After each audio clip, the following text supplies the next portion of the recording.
ओं नमो भगवते वासुदेवाय।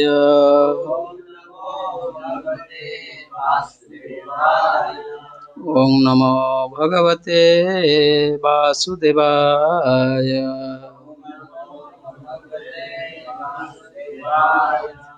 नारायणं नमस्कृत्य नरं चैव नरोत्तमं देवीं सरस्वतीं व्यासं ततो जयमुदीरये।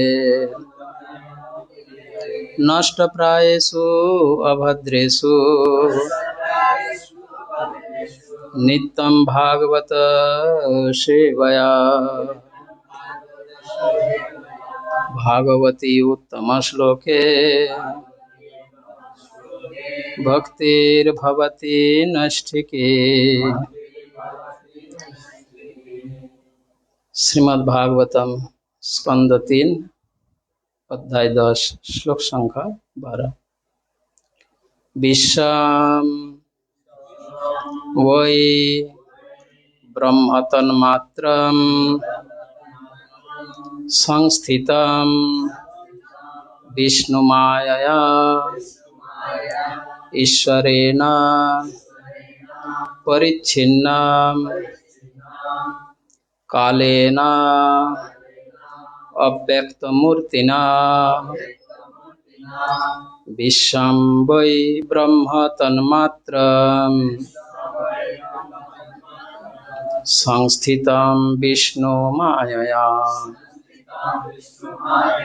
ईश्वरेण परिच्छिन्नं कालेन अव्यक्तमूर्तिना।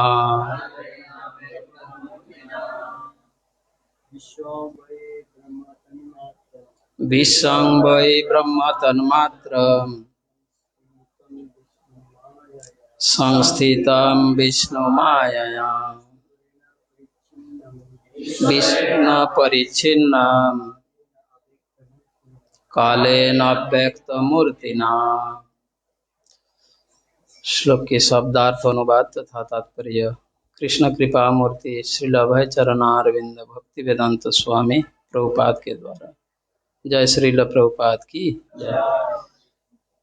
पढ़ दीजिए ना। जो दृश्य जगत भगवान के अप्रकट तथा निराकार स्वरूप काल द्वारा भौतिक शक्ति का रूप में भगवान बाटै पृथक गराइएको हो। यो भगवान विष्णु को भौतिक शक्ति को प्रभाव अंतर्गत भगवान को वस्तुगत प्राकट्य का रूप में अवस्थित हुन्छ। यो दृश्य जगत भगवान के प्रकट तथा निराकार स्वरूप काल द्वारा भौतिक शक्ति का रूप में भगवान बाटै पृथक गराइएको हो। यो भगवान विष्णु को भौतिक शक्ति को प्रभाव अंतर्गत भगवान को वस्तुगत प्राकट्य का रूप में अवस्थित हुन्छ। तात्पर्य। व्यासदेव जी समक्ष नारद द्वारा भागवतम 1:5-20 पहिले वर्णन गरिएको छ। इदम हि विश्वम भगवान श्वेतर। यो अव्यक्त जगत साक्षात भगवान हो। तापनि यो भगवान भन्दा पर अथवा उहाँ भन्दा भिन्न अरू केही लाग्दछ। यो कालद्वारा भगवानबाट पृथक भएका कारण त्यस्तो लागेको हो। यो टेप रेकर्डरमा अंकित मनुष्यको ध्वनि जस्तै हो, जुन यति बेला ध्वनिबाट पृथक हुन्छ। जसरी टेपन अंकन टेपमा स्थित हुन्छ, त्यसैगरी सारा दृश्य जगत भौतिक शक्तिमै अवस्थित हुन्छ र कालद्वारा पृथक भए जस्तो लाग्दछ। त्यसकारण भौतिक सृष्टि परमेश्वरकै वस्तुपरक अभिव्यक्ति हो, जसले निर्विशेष दार्शनिकहरूद्वारा अत्याधिक आराधित उहाँको निराकार स्वरूपको प्रदर्शन गर्दछ। तो यहाँ पर श्रील प्रभुपाद द्वारा श्लोक के तात्पर्य समाप्त हुए। ओंज्ञानं तिमिरन्धस्य ज्ञानाञ्जनशलाकया चक्षुरुन्मीलितं येन तस्मै श्रीगुरवे नमः। श्रीचैतन्यमनोभीष्टं स्थापितं येन भूतले स्वयं रूप कदा मह्यं ददाति स पदान्तिकं। वन्देऽहं श्रीगुरो श्रीयुतपदकमलं श्रीगुरून् वैष्णवांश्च श्रीरूपं साग्रजातं सहगण रघुनाथान्वितं तं सजीवं स्वाद्वैतं सावधूतं परिजनसहितं कृष्णचैतन्यदेवं श्रीराधाकृष्णपादं सहगण ललिता श्रीविशाखान्वितांश्च नमायों विष्णुपदाय कृष्णपृष्ठाय भूतले श्रीमते भक्तिवेदांत स्वामिनिति नामिने नमस्ते सरस्वती देवे गौरवाणी प्रचारिणे निर्विशेष शून्यवादी पाश्चात्यदेशतारिणे वंशाकल्पतरुभ्यश्च कृपा सिन्धुभ्य एव च पतितानां पावनेभ्यो वैष्णवेभ्यो नमो नमः। जय श्री कृष्ण चैतन्य प्रभु नित्यानंद श्री अद्वैत गदाधर श्रीवासादि गौर भक्त वृंद। हरे कृष्णा कृष्णा कृष्णा हरे हरे, हरे राम राम राम हरे हरे।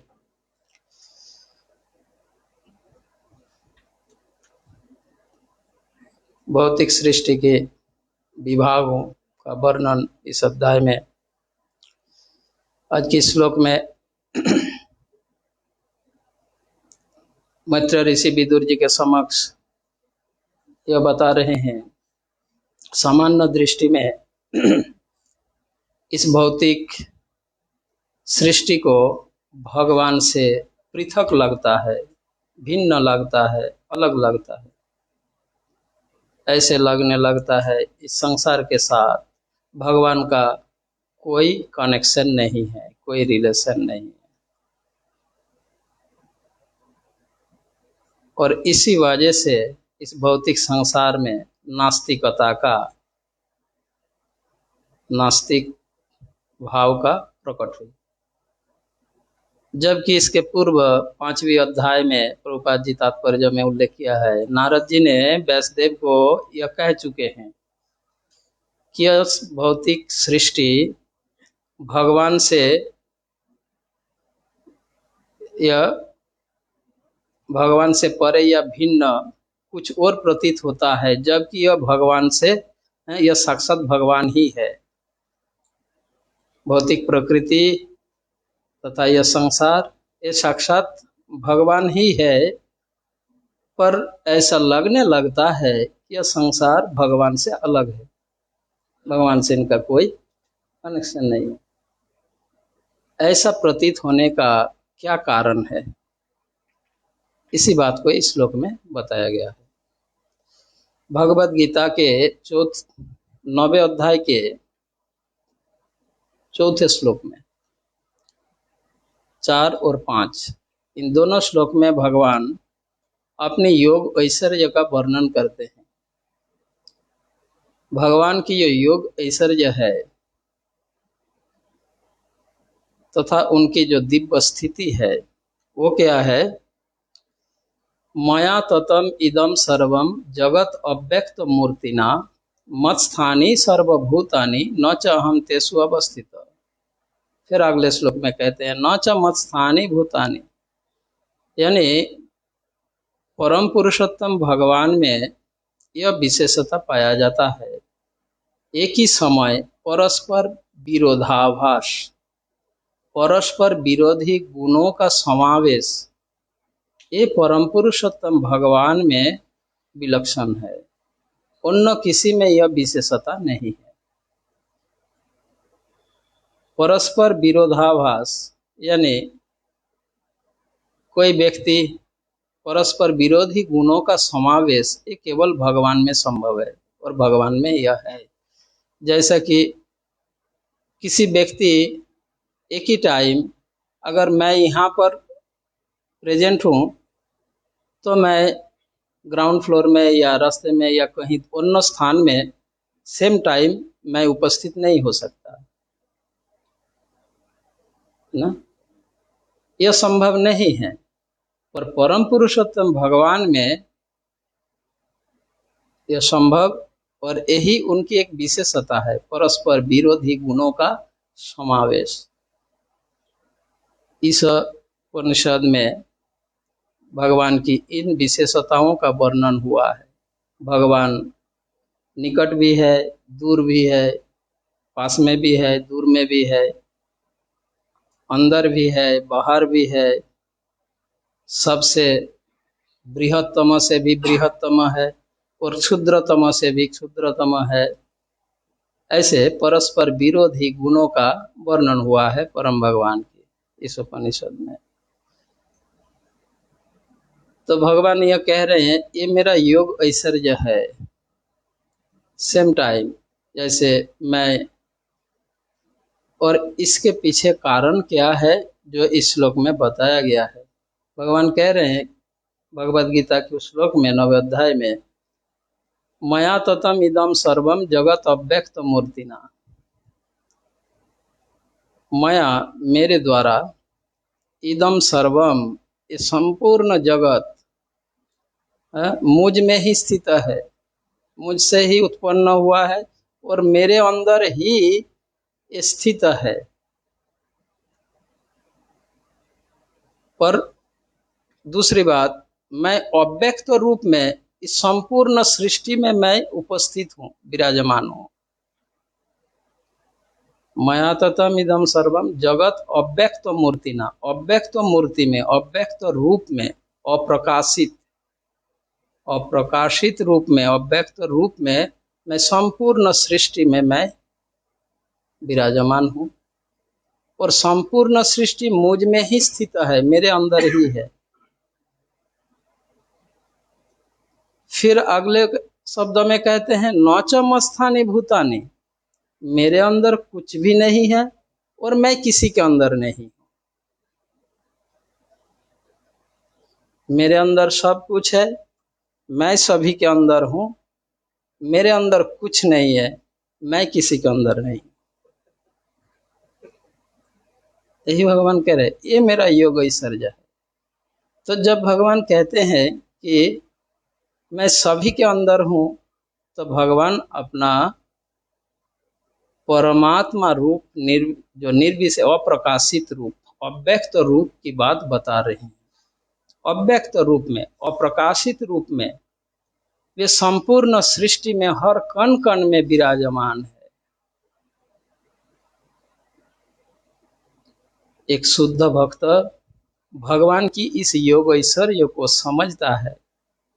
केवल समझते नहीं, अनुभव भी करते हैं, फीलिंग भी करते हैं कि ये समस्त संपूर्ण सृष्टि में हर स्थान में वे विराजमान है। एक शुद्ध चेतना वाले, एक शुद्ध भक्त का दृष्टिकोण, उत्तम कोटि के भक्तों के दृष्टिकोण यही होता है, क्योंकि वो दिव्य स्तर पर स्थित रहते हैं।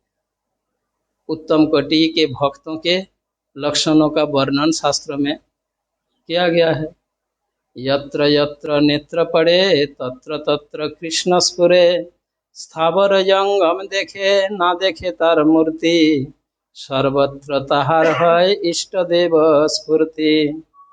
स्थावर जंगम सब कुछ दिखता है। एक शुद्ध भक्त का दृष्टिकोण, उनका विजन कैसा होता है? ये जड़ चेतन सब कुछ दिखता तो है, पर उनकी बाहरी रूप को वो नहीं दिखता जो एक सामान्य व्यक्ति दिखते हैं। एक सामान्य व्यक्ति किसी वस्तु, व्यक्ति, स्थान, घटना, उनके बाहरी एक्सटर्नल विजन को दिखता है, पर एक शुद्ध भक्त का दृष्टिकोण ऐसा नहीं होता। इनका विजन बाहरी रूप में नहीं, इंटरनल, उनका दृष्टिकोण हर स्थानों में इष्ट देव परम भगवान की उपस्थिति वो दर्शन करता है। इसलिए जब हिरण्यकशिपु ने प्रहलाद से कहा, प्रहलाद तुम्हारे अंदर इतना साहस, इतना स्पर्धा, इतना साहस कहाँ से आता है? तुम कहाँ से तुम्हें इतना साहस मिलता है? मेरे सामने बड़े बड़े देवता ब्रह्मा तक कोई भी मेरे सामने मुंह खोलने का साहस नहीं करता, तुम मेरे मुंह पर जवाब दे रहे हो। इतना साहस, इतना ये तुम्हें कहाँ से आता है? प्रहलाद ने कहा, पिताश्री, जो साहस जिनसे आपको मिल रहा है वही सभी को, मुझे भी उसी से ही मिल रहा है। वो है कौन? वही भगवान विष्णु है। हाँ, ऐसे तो विष्णु बैरी, जैसे विष्णु का नाम सुना और गुस्सा बढ़ गया। कहाँ है तेरा विष्णु? वो तो सभी जगह में है, सभी जगह में है। इस खंबे में है? हाँ। तुझे दिख रहा है? हाँ, मुझे दिख रहा है। मारो खंबा का तोड़ा तो भगवान निकल गए, है ना। तो शुद्ध भक्तों का दृष्टिकोण, ये जो भगवान अव्यक्त रूप में, अव्यक्त मूर्ति में, अप्रकाशित रूप में संपूर्ण सृष्टि में वे विराजमान है, एक शुद्ध चेतना वाले जो दिव्य स्थिति में जो रहते हैं उनका वो दर्शन कर पाता है। और एक सामान्य दृष्टिकोण वाले इसको नहीं समझ पाते। इसीलिए संसार में नास्तिकवाद प्रकट हुआ, क्योंकि ये सृष्टि ऐसे है जिससे ऐसे लगने लगता है भगवान के यहाँ कोई हाथ नहीं है। तथाकथित वर्तमान सो कॉल्ड साइंटिस्ट यही कहते हैं, इसमें भगवान का क्या हाथ है ना। कहाँ है भगवान? उनके लिए यह संभव नहीं है इस बात को समझ पाना। यही बात इस श्लोक में बताया जा रहा है। तो भगवान की जो, जैसे उपनिषद में कहा गया है, विष्णु शक्ति परा प्रोक्ता स्थितग्रस्य तथा परा। भगवान विष्णु की ये जो शक्ति है, उनकी बहिरंगा शक्ति तथा काल, ये दोनों के द्वारा इस भौतिक सृष्टि को भगवान से अलग किया गया।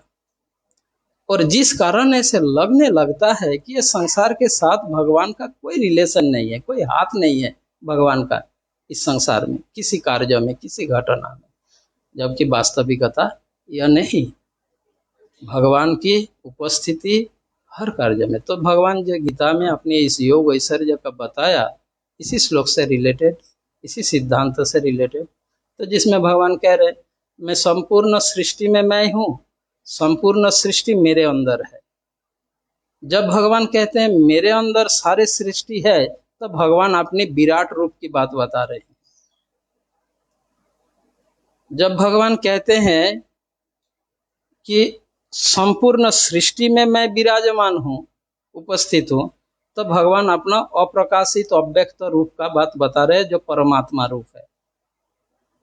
सारे हर कण कण में भगवान विराजमान है, उस रूप में, अव्यक्त रूप।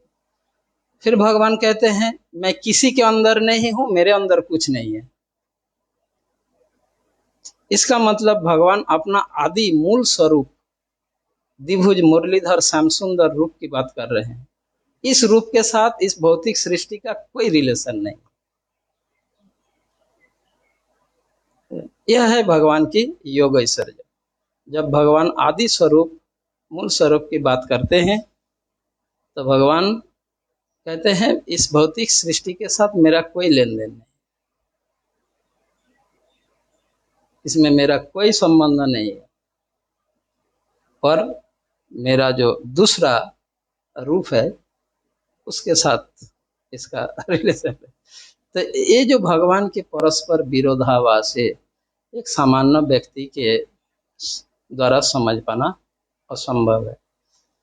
और इसी कारण निर्विशेषवाद, इसलिए तात्पर्य में प्रभुपाद ने उल्लेख किया, भगवान की इस अव्यक्त रूप की ये जो कार्य, दिव्य कार्य, जो एक अज्ञानी, एक अल्पज्ञानी और अज्ञानी लोग और अल्पज्ञानी लोग नहीं समझ पाते। अज्ञानी तो नास्तिक बन जाता है, ईश्वर में विश्वासी खो देता है इस चीज को समझ ना पाने के कारण। और अल्पज्ञानी व्यक्ति भगवान को निराकार समझ बैठते हैं। इसलिए निराकार निर्विशेषवाद का उद्भव हुआ, उत्पन्न हुआ, और नास्तिकवाद का उत्पन्न हुआ संसार में। ये कारण है, न समझ पाने के कारण, अज्ञानता और अल्पज्ञान के कारण। निर्विशेषवादी अज्ञानियों का है द्वारा पूजित होते हैं, ऐसे शब्द है ना, आपने पढ़ा। तात्पर्य में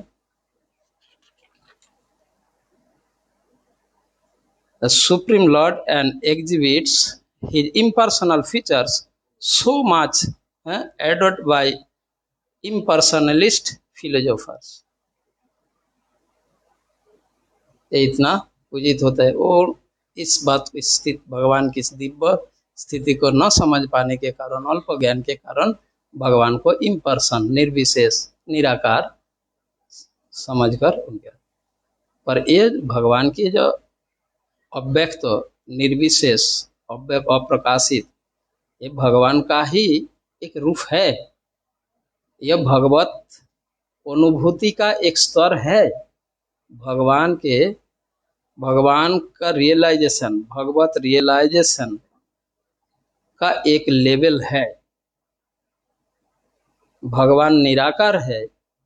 इस संसार में भगवान का कोई ये नहीं है। ये जो अंडरस्टैंडिंग, यह अंडरस्टैंडिंग भगवत अनुभूति का एक लेवल है, पर यह पूर्ण नहीं है, परफेक्ट नहीं है भगवत अनुभूति। श्रीमद् भागवत में इस बात की यह पुष्टि की गई है। वदन्ति तत्त्वविदस्तत्त्वं यद् ज्ञानम् अद्वयम् ब्रह्मेति परमात्मेति भगवानिति शब्दते। वदन्ति कहते हैं, वदन्ति शब्द का अर्थ कहते हैं। कौन कहते हैं? तत्त्वविद, तत्त्वविद व्यक्तिगण कहते हैं। वदन्ति तत्त्वविदस्, तत्त्वम, तत्व के संबंध में कहते हैं। क्या कहते हैं? ब्रह्मेति यद् ज्ञानम् अद्वयम्, जो अद्वितीय ज्ञान, जो अद्वय वस्तु, अद्वितीय वस्तु, एक वस्तु जो है, जो परम सत्य, एब्सोल्यूट, इसका अनुभूति 3 स्तरों में होता है। ये तत्वविदों का कहना है। अद्वितीय वस्तु के परम पुरुषोत्तम भगवान की रियलाइजेशन 3 स्तरों में होती है। वो 3 स्तर क्या क्या है? ब्रह्म, परमात्मा तथा भगवान। अब ब्रह्म अनुभूति किन व्यक्ति कर पाते हैं? परमात्मा की अनुभूति किन लोग कर पाते हैं? और भगवान की साकार रूप की अनुभूति कौन कर पाते हैं?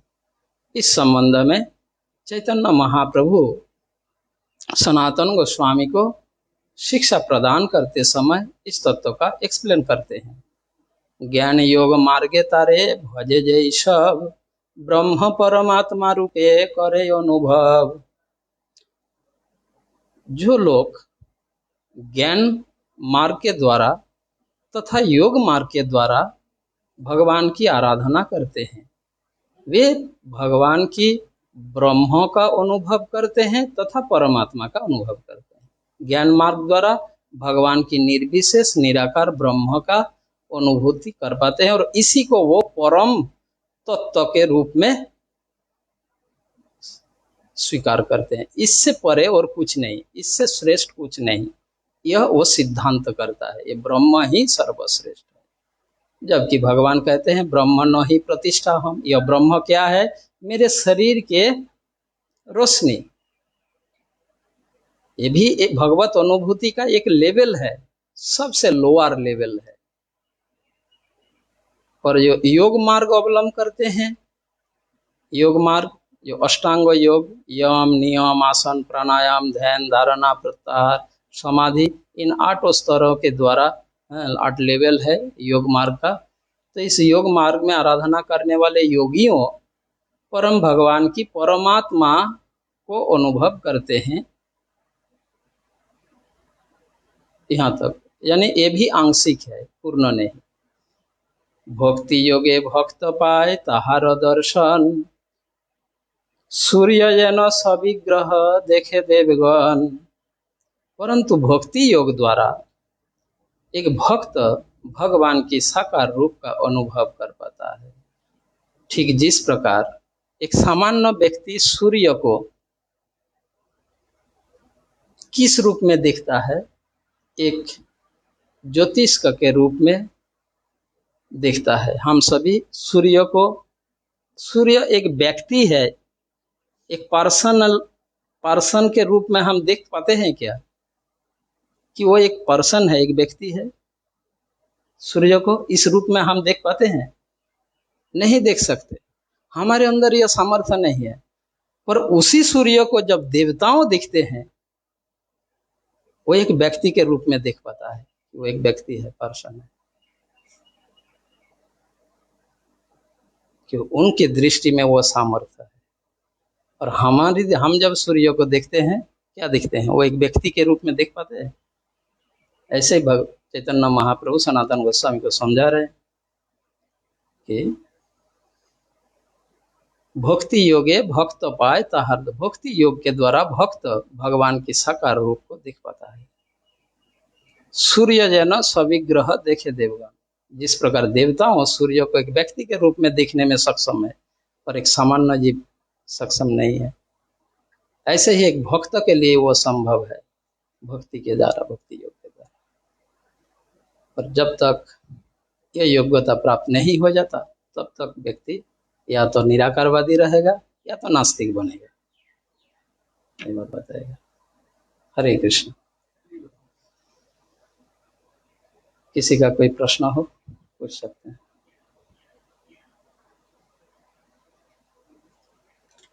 जय ग्रंथराज श्रीमद् भागवतम की जय, श्रील प्रभुपाद की जय।